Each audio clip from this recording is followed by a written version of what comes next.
Salut les superstars, j'espère que vous allez bien. Alors moi ça va, du coup aujourd'hui on se retrouve pour une nouvelle vidéo Histoire de la mode. Et comme vous avez pu le voir au titre, on va parler de la maison française Hermès. Alors avant que la vidéo commence, je vous invite fortement à vous abonner à la chaîne. Voilà, c'est très important. Et je vous invite aussi à me suivre sur mon compte Instagram, donc c'est ElianeJKS. Et puis là, je vous laisse avec la suite de la vidéo. Hermès International, plus connu sous le nom d'Hermès Paris, est une entreprise qui fabrique des produits de luxe depuis le 19e siècle. Donc elle est réputée pour ses créations dans le domaine de la maroquinerie, du prêt-à-porter, de la parfumerie et de l'horlogerie. Thierry Hermès est né en 1801 en Allemagne et il est mort en 1878 à Neuilly-sur-Seine. C'était un chef d'entreprise et le fondateur de la marque qui porte son nom.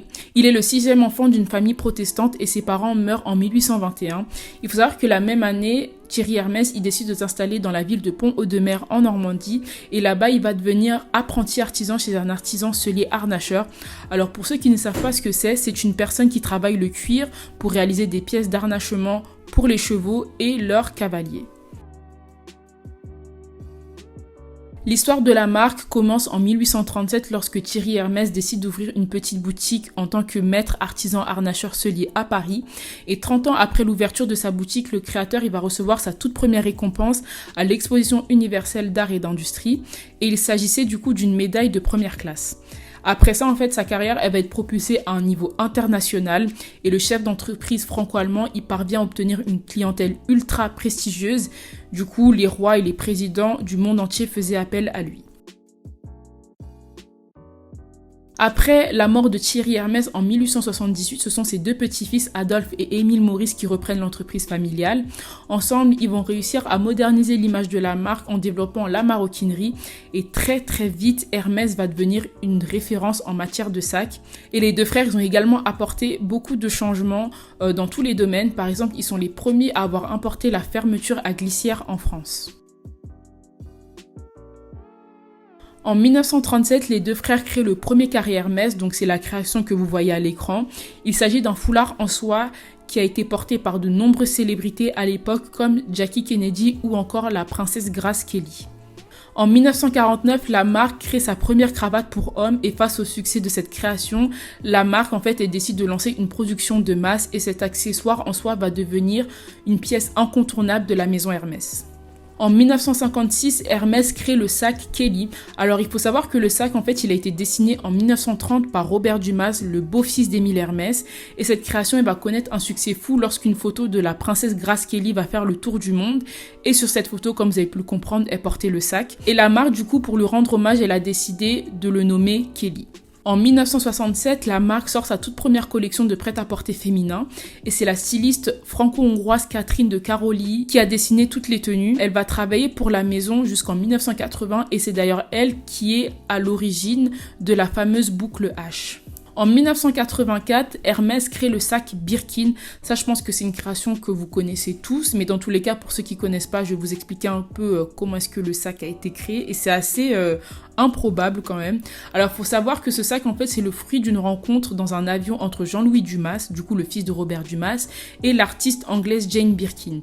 Du coup, je vais vous citer ce qu'elle a déclaré dans une interview avec Combini. Elle a dit, je cite, « Mon agenda était tombé par terre et il m'a dit, vous devriez avoir un agenda avec des poches. J'ai dit, qu'est-ce que vous voulez? Hermès ne fait pas de poche. » Et il a dit, mais je suis Hermès. Je lui ai demandé pourquoi il ne faisait pas un sac 4 fois plus grand que le Kelly. Je l'ai dessiné et il m'a dit, je le ferai. Il l'a fait pour moi et vu les résultats, il m'a demandé s'il pouvait le commercialiser en mon nom. J'ai été très flattée et j'ai dit oui. Alors comme vous pouvez le voir à l'écran, le sac Birkin c'est un sac qui est quand même assez grand. Après je sais qu'il existe plusieurs tailles si je dis pas de bêtises. Et c'est un sac aussi qui est élégant et qui est très pratique pour transporter des choses essentielles. Et il faut savoir qu'au moment où Jane Birkin elle avait rencontré Jean-Louis Dumas, elle était déjà maman. Il me semble que sa fille Charlotte elle devait avoir 8 ou 9 ans. Et vous savez quand vous êtes maman vous avez souvent pas mal de choses à transporter et tout dans vos sacs etc. Donc voilà, c'est pour ça qu'elle lui a demandé de faire un modèle plus grand et c'est comme ça que le Birkin a vu le jour. En 1997, Hermès crée les mules Oran. Ça aussi, je pense que c'est une création de la marque que vous devez forcément connaître. Et 26 ans après, ces chaussures, elles font partie des pièces les plus incontournables de la marque.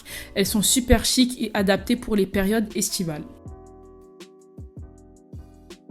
Je pense que c'est une question que vous devez tous vous poser. Pourquoi est-ce que les sacs Hermès coûtent aussi cher? Et en faisant mes recherches, je suis tombée sur ce site qui s'appelle SacLab et voici ce qu'il y a décrit. Riche en héritage, chaque sac Hermès est toujours fabriqué à la main par un seul artisan.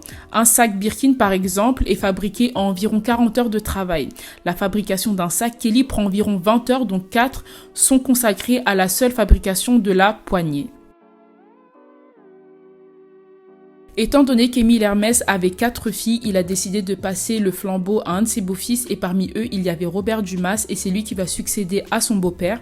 Ensuite, entre 1978 et 1998, c'est Jean-Louis Dumas, le fils de Robert Dumas, qui dirige la Maison Française. Durant son règne, le créateur français, il va se concentrer sur le développement d'autres secteurs de la marque, comme l'horlogerie, la bijouterie ou encore le prêt-à-porter. Et en 2005, il y a un nouveau directeur artistique qui va être nommé et c'est Pierre-Alexis Dumas. Il fait partie de la 6e génération de la famille Hermès et son rôle en fait c'est d'innover l'image de la marque et les créations avec ses équipes.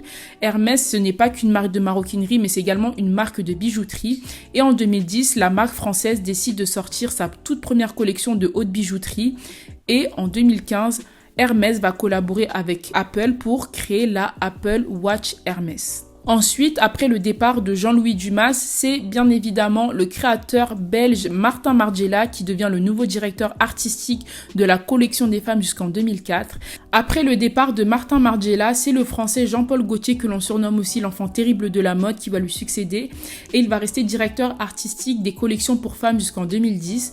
Ensuite, il y a l'arrivée de Christophe Lemaire et lui, il va rester jusqu'en 2014. Et depuis juillet 2014, c'est la française Nadège Vanessy-Bulski qui dirige la direction artistique du prêt-à-porter féminin. Et elle a travaillé avec de grandes marques comme Céline ou encore la maison Margiela. En 1973, il y a la parution du Monde Hermès. Alors c'est un journal de bord qui a été créé en Allemagne et aujourd'hui le magazine il est diffusé dans le monde entier. En 1992, la marque ouvre un site à Pantin. Donc les ateliers ont quitté la rue du 24 Faubourg Saint-Honoré pour aller dans le nord de Paris. Et en 2022, Hermès ouvre une boutique sur l'avenue Madison dans l'Upper East Side à New York. Je voulais vous parler de la collection Printemps-été 2023. Alors il faut savoir que le défilé que vous êtes en train de visionner à l'heure actuelle, il a été présenté le samedi 1er octobre 2022 et il y a 62 tenues qui ont été créées pour l'occasion. Les tenues en fait elles reflètent vraiment l'image que l'on a de la marque, c'est-à-dire qu'on retrouve cette esthétique-là très simple et très raffinée. Les créations en plus de ça, elles mettent en avant les silhouettes des mannequins. Et autre chose aussi que j'ai beaucoup aimé dans ce défilé là, c'est les couleurs que Hermès a utilisées. Alors il faut savoir qu'Hermès en fait ils ont l'habitude d'utiliser des tons assez sobres et là pour le coup il y a des tenues où on a retrouvé des couleurs comme le orange, le rose, le rouge ou encore le blanc et c'est des couleurs qu'on a l'habitude de porter et de voir en été. Et là on voit vraiment qu'ils ont voulu, on va dire, apporter peut-être quelque chose de nouveau à leur collection. Donc voilà. Du coup, les gars, c'est la fin de la vidéo. J'espère en tout cas qu'elle vous aura plu. Moi, comme d'habitude, c'est toujours un plaisir de vous tourner des vidéos, encore plus les vidéos histoire de la mode parce que c'est vraiment quelque chose que j'aime beaucoup. Et d'ailleurs, dites-moi si vous étiez au courant de l'anecdote de Jane Birkin parce que moi, je ne savais pas du tout. Donc voilà. En tout cas, vous connaissez déjà la chanson. Abonnez-vous, c'est très important. Suivez-moi sur mon compte Instagram. Commentez, likez, partagez. Et vous connaissez aussi mon slogan de la fin. Prenez soin de vous, prenez soin de vos proches. Aimez-vous et on se retrouve à très vite pour une prochaine vidéo. Salut!